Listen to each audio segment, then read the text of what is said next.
Syauqi sempat rayakan tahun baru 2026 lalu racik teh beracun untuk bunuh satu keluarga. Momen pergantian tahun baru yang semestinya diwarnai dengan sukacita berujung sebuah tragedi keesokan harinya.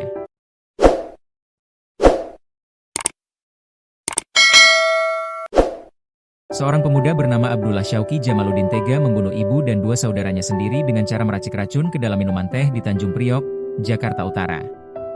Aksi keji itu terungkap setelah polisi memeriksa rekaman kamera pengawas, CCTV, yang merekam rangkaian aktivitas tersangka sejak sebelum kejadian.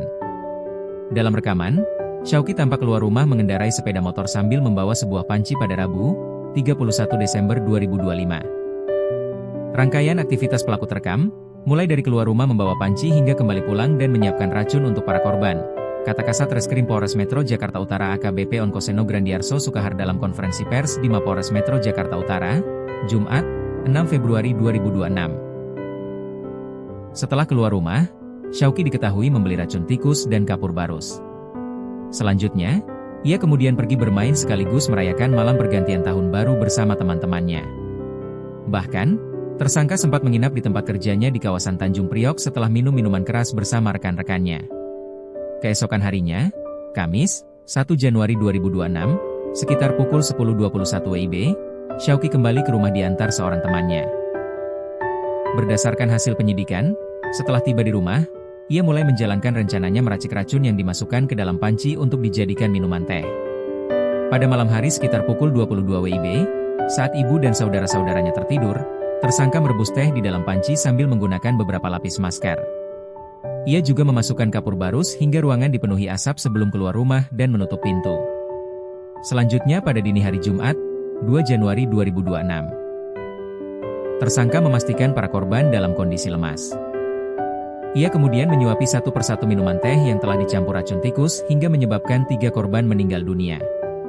3 korban tewas yakni ibu mereka Siti Solihah, 52, kakak perempuan Afiah Al-Adilah Jamaluddin, 27, dan adik bungsu Adnan Al-Jabrar Jamaluddin, 13. Sementara anak kedua berinisial MK, 24, menjadi pihak yang pertama kali menemukan para korban dalam kondisi meninggal dunia dengan mulut berbusa.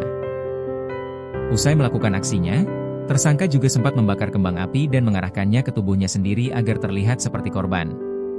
Ia kemudian ditemukan dalam kondisi lemas di depan kamar mandi sebelum akhirnya dibawa ke rumah sakit. Kapolres Metro Jakarta Utara Kombes Pol Erik Frendris menjelaskan, awalnya kasus ini diduga sebagai keracunan makanan setelah 3 orang ditemukan meninggal dunia pada Jumat, 2 Januari 2026, pagi. Namun setelah serangkaian penyelidikan, autopsi, pemeriksaan laboratorium forensik, hingga analisis toksikologi oleh Puslapfor Bareskrim Polri, polisi memastikan kematian para korban merupakan pembunuhan berencana. Dari hasil penyidikan, tersangka diketahui memiliki motif dendam karena merasa diperlakukan berbeda dan sering dimarahi oleh keluarganya. Saat ini, tersangka telah diamankan di Polres Metro Jakarta Utara dan menjalani proses hukum lebih lanjut. Yang bersangkutan dijerat pasal terkait pembunuhan berencana dan perlindungan anak dengan ancaman hukuman 20 tahun penjara.